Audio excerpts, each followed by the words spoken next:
Bat പപ്പടം പൊരിക്കാൻ പോവുക കേട്ടോ. ബിരിയാണി കിറ്റിൻ്റെ കൂടെ കിട്ടിയതാണ്. എങ്ങനെയുണ്ട്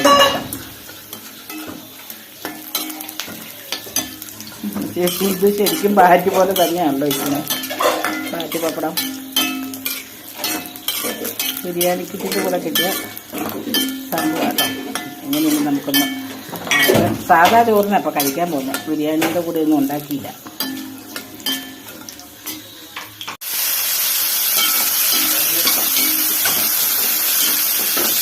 ഇത് ക്യാരറ്റും മെഴുക്കുവരട്ടി ബാറ്റ് പപ്പടത്തിൻ്റെ കൂടെ ഇതും കൂടെ ഇരിക്കട്ടെ.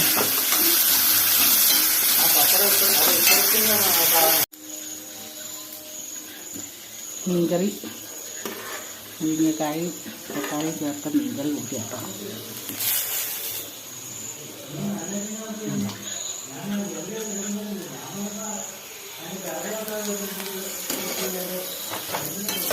ഇത് ഒരു മെഴുക്കുവരട്ടി.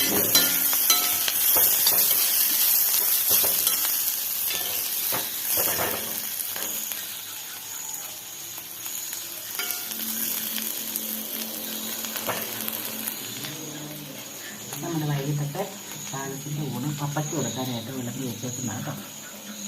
ഇനി ഗോതമ്പ് ദോശയ്ക്ക് ഇടാനുണ്ട്.